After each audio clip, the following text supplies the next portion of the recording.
Welcome to the part 2 of our main topic, business communication. In the previous class, we looked at communication in general, organizational communication, one of the 4 language skills, that is listening, amongst other topics.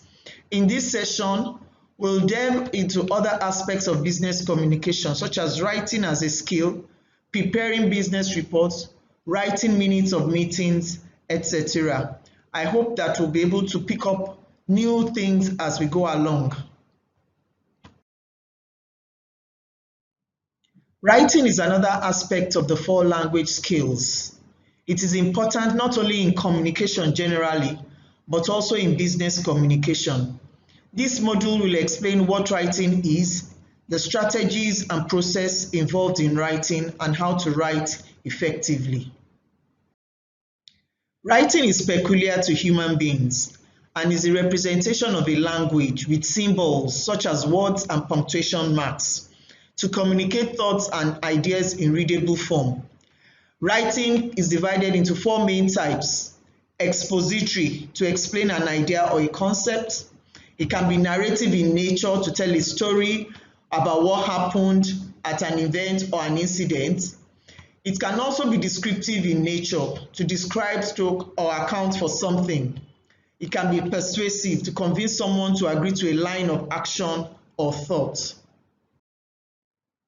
Writing must be logical. That's the reason why a certain roadmap or strategies must be adhered to when writing. These strategies include, amongst others, taking cognizance of who the reader is. For instance, if you're going to write for children, it will be different from if you were writing for adult consumption. Your strategies must also answer the 5 W's and H. That is, who are you writing for? What are you writing about? Where are you going to situate your writing? When are you going to do this writing? Why are you writing? And how are you going to do this writing? Your writing must also open with strong verbs, which are action words. The writing should appeal to the ethos, that is the values of the person that is going to read. It must appeal to the logic, just like we said earlier that it must be logical. And it must also appeal to the pathos, that is the feelings and emotions of the reader, so that they can identify with the context and the content that you are writing about. To ensure correctness and adherence to grammatical and literary rules, it is advised that the writing must be read, revised, edited, and proofread before arriving at a final version. Having understood what writing is about, we also need to know that there's a process in writing. And the first step of this process is the pre-writing stage, where you need to think and decide on the topic and the approach you are going to take in writing about the topic. This is similar to your project topic in school, when you sit with your supervisor to agree on the topic you're going to write on. After this decision has been arrived at, the next stage of the writing process is the research stage. Here you carry out your research on the topic. Once you have gotten all the information you need, thereafter you come up with a draft. In this stage, you are putting into your own words the information that you have garnered from your research. The next stage of the writing process is the stage where you revise the content and organization of what you have put down. After you have done that and you are okay with it, then you go to the next stage. You may have additional information that you want to put, so you go to the stage of editing and proofreading for completeness, for spelling, for appropriate punctuation and style of writing. Once this has been accomplished, you get a final version of your writing. Giving written instruction is a common activity within an organization, because most often than not, in telling someone what to do, it is usually in a written form. A written instruction, therefore, advises someone on what to do, and the person giving that instruction is backed up by authority. For instance, in an organization, a supervisor giving his subordinate a written instruction on what to do is backed up by the authority of the organization to do so. In addition, written instruction is the clear and detailed information on the steps to be followed on how to do something. That is why departments, units have manuals, which are written instructions on how to do what they do and how to go about doing it. Written instruction can also be a detailed way of educating somebody in a subject or skill. Now that we know that giving and writing instructions are important activities in any organization, it is also very important that we know how to write instructions. First and foremost, a written instruction should avoid being commanding in tone. Every necessary detail must be provided so that the person being instructed knows exactly what to do and what is expected of him.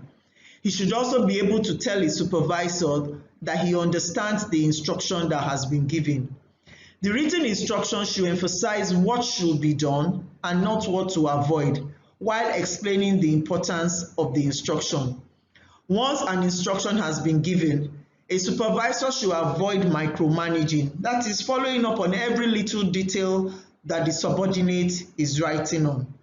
He should give the subordinate the freedom to act on the instruction that he has received, as this will boost the subordinate's self-confidence and his desire to prove his supervisor's confidence in his ability. Business correspondence is the communication tool within the organization and with other organizations. It is at the heart of the organization's activities as information is transmitted via the various forms of business correspondence. We will look at what business correspondence is, the types of business correspondence, and elements of business correspondence in this module. Business correspondence is the exchange of information in written format in the process of business activities within the organization. It can be between the employees and the organization, between different organizations, probably in the same industry or not, and between customers and the organization. For business correspondence to be effective, it must be concise, that is, repetition of words should be avoided. Rather, capitalize words, italicize them, or underline important points.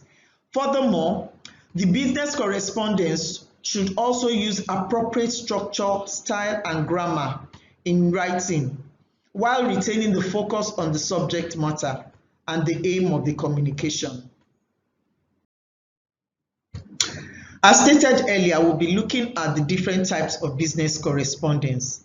There are two types of business correspondence, the internal and the external. The internal correspondence is known as internal memorandum or internal memo for short, and is a formal correspondence written on the organization's official memo sheet, and is correspondence between the organization and its employee or between officials of the organization. We must note, however, that the official memo sheet can only be used when writing the organization's opinion. For instance, if an employee is given a query written on the official memo sheet, he cannot use the organization's memo sheet to write his response. The business letter, on the other hand, is written on the company's letterhead, which is the official paper that they write on. Examples of business letters include appointment letters, promotion letters, awards or cancellation of contracts, requests for quotation, information about the organization's event, and a host of others. I'm sure we are familiar with some of these, as some of us are already working in organizations. Summaries are a fast way of taking notes. I'm sure we'll all be able to identify with what we mean by summaries, because while we're in school, for instance, we each have developed ways of writing notes in short formats so that we can take down as much notes as possible. This module will therefore highlight what summaries are, the importance of summaries, and state examples of same. In understanding what a summary is, we need to know that it involves identifying and extracting the salient points of a text, which is then presented in a coherent manner. In writing summaries, the material should be read thoroughly while taking copious notes of the salient points. This is then written in your own words. Where you take direct quotes from the text, it should be written in quotation marks. You must ensure that you do not insert your opinion when writing a summary, because writing a summary is different from writing a review or a critique of a text. It is also important that the chronological order of events in the original text is adhered to. Other things to look out for is to avoid repetition and to ensure that there are no grammatical or spelling errors, as this will make your summary readable and easily understood by the reader. Abbreviations are useful when taking notes and writing the draft of our summaries. Abbreviations are shortened forms of words. We will now take a look at a few types of abbreviations. The first type we'll be looking at is called shortenings. Shortenings refers to using the first few letters of a word. For instance, the word continued can be written as CONT with a full stop, while inch can be written as IN. Contractions are also another form of abbreviations. Here, some letters are omitted from the full word. A very common example is the word doctor, which is commonly written as DR. Also, when we want to write the word street, we will usually write it as STR. Initialism is also a form of abbreviation. They are formed from the initial letters of the words and pronounced as separate letters. Examples include the EFCC, the Economic Financial Crimes Commission, the United States of America, which is referred to as USA, the World Health Organization, which is referred to as WHO, and the National Youth Service Corps, which you are part of, which is referred to as the NYSC. The last type of abbreviation that we'll be looking at is called acronym. They are formed from the initial letters of words, but pronounced as a word, unlike that of the initialism, which are pronounced as individual letters. Examples of these include the Independent National Electoral Commission, which is referred to as INEC and pronounced as one word, INEC. The National Agency for Food, Drugs Administration and Control is also referred to as NAFDAC. I'm sure this has been an eye-opening for all of us in this class today. Business reports are written in an organization to provide a feedback on its activities. In looking at business reports in this module, attention will be paid to their importance, the purpose, and features. This is to enhance the understanding of participants on the need to write accurate business reports because they are a veritable form of information in an organization. Business communication gurus Lessica and Poteet define a business report as an orderly, objective communication of factual information that serves some business purpose. The emphasis here is that a business report must serve some business purpose. A business report, therefore, evaluates a particular issue relating to the performance of an organization. It is usually reporting about a situation at a specific point in time, that is, as at a particular date, or for a specific period of time, covering a certain period of time, for instance, like the first quarter of the year. The main purpose of a business report is to give adequate and relevant business information to those who require it. Business reports are critical to the running of an organization. Business reports, as found in the definition by Lessica and Poteet, must serve some business purpose. So we want to look at some of the purposes that business reports serve in an organization. Business reports are a veritable source of information for the organization. They also help the management team in their decision-making process. Information provided by business reports also help the management to plan for the business, for the now and for the future. Business reports also provide information in interpreting and explaining an event that has occurred in the organization and provides a way forward. It is also a way of communicating with the stakeholders of the business, whether internal or external stakeholders. From the purposes that the business reports serve, it is obvious that having relevant business information is critical to effectively running the business. Writing a business report usually follows a procedure. To write a business report, there are terms of reference which have been given to the individual or committee assigned the task of writing the report. So the first step in the procedure is to study the terms of reference to identify the main issues. Once this has been done, the necessary literature or information as it relates to the issues in question is gathered using the relevant methods such as interviews or surveys. The data that is gathered is then analyzed for the required information, ensuring that the issues in the terms of reference have been addressed. The process is completed by editing and writing the final report and presenting it to the originator of the request. Now that we know the purposes that business reports serve and how to write business reports, we want to look at the different types of business reports. The first step we'll be looking at are business reports written on the basis of importance or frequency. Examples include routine reports which are written to management. They could be on a weekly basis or on a monthly basis. They are routine. That means every week, for instance, management must get those reports. And there are special reports such as the report on introducing a new product into the market. There are also reports that are written on the basis of their legal formalities. In this case, we have formal reports or informal reports. Formal reports can be statutory or non-statutory. That means they are required by the government or may not be required by the government, but they are formal reports and they are written in specific formats. Informal reports, on the other hand, do not have a specific format, and examples can be memorandum or business letters. Another type of business report are reports written on the basis of function. The reports can be written either for information purposes or interpretative purposes. Reports written on the basis of meeting. Examples are verbatim reports. That means reports that are written at meetings, board meetings for the appointment of directors or auditors, and they can also be summarized. That is press releases that organizations put out. They are a different type of reports and they are written based on the type of meeting that it covers. Reports are also written on the basis of subject matter. So your report can have a focus on solving a problem, on fact finding, on presenting the performance maybe of a unit or the organization as a whole, and it could also be a technical report.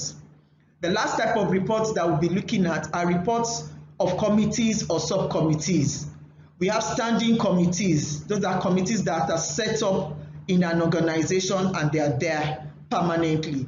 We have ad hoc committees that are set up specifically to address an issue that has just come up. And then we have reports that are written and they are called minority reports from a meeting or majority report from a meeting. We want to look at the features and formats of business reports. In terms of the features, the business report must be factual. That means it must be based on facts. The writer should also take into consideration the reader or his audience. The report must be complete, logical, and clear.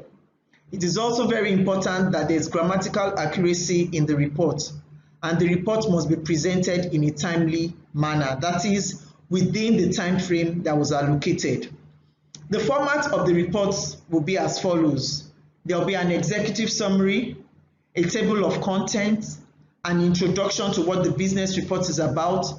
The terms of reference will also be stated so that the reader knows what to look out for when reading the report, the procedure that was undertaken in getting the information, the findings, and the conclusion. The business report may also have recommendations that will be useful for the organization.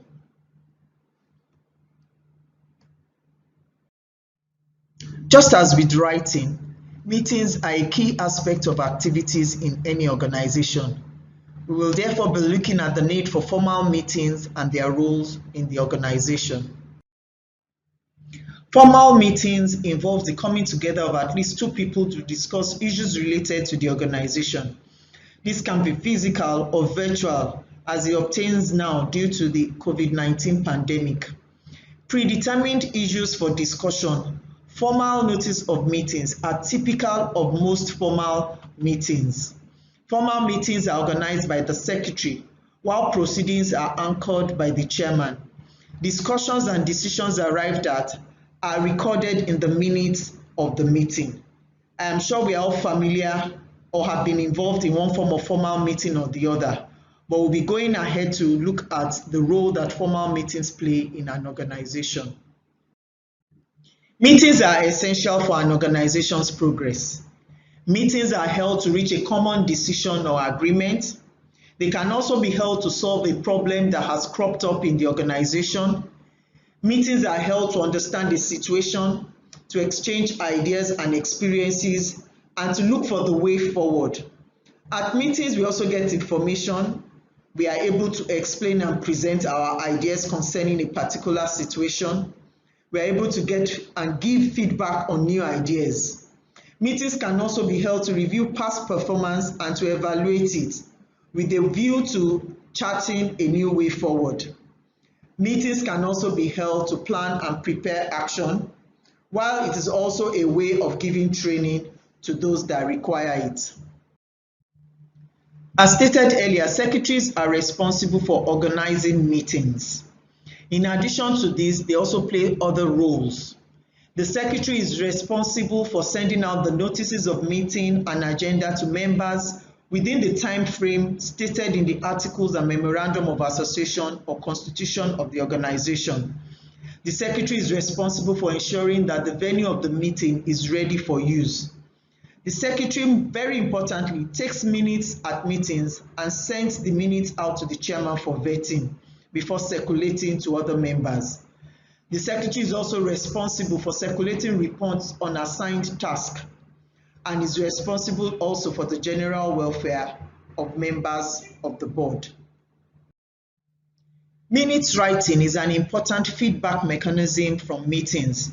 We shall discuss minutes writing in this module. We want to look at the definition of minutes of meeting by the Business Dictionary. It says that minutes of meeting are permanent, formal, and detailed, although not verbatim, record of business transacted and resolutions adopted at a firm's official meetings, such as board of directors, managers, and annual general meeting. Once written up or typed in a minute book and approved at the next meeting, the minutes are acceptable as a true representation of the proceedings they record and can be used as a prima facie evidence in legal matters. There's hardly any human organization that doesn't have secretaries, and their role is to keep minutes of meeting. So as defined, the minutes of meeting are actually a representation of decisions taken at meetings. The purpose of minutes of meetings cannot be overemphasized. They provide feedback from meetings. Minutes of meetings are expected to provide adequate, correct, and permanent record of proceedings at meetings. When read at the next meeting, they serve as a reminder of what happened at the previous meeting. They also show a collective decision on the actions that should be taken on all the issues discussed. Minutes of meetings also help those that were absent from the meeting to understand what took place. There are 4 different types of minutes. There are the action minutes, which state who is responsible for assigned task. We have the resolution minutes. They indicate decisions reached at the meeting. Then there is the narrative minutes. They tell the story of what happened at the meeting. And then the verbatim minutes, which record word for word all the happenings at the meeting. Now that we know what minutes are and the purpose that they serve, we also want to know the components of minutes. Minutes are written in specific formats with standard information provided. This information includes the following: the date, the time and venue of the meeting, the names of attendees, absentees, and those who were unable to attend but had previously given their apologies.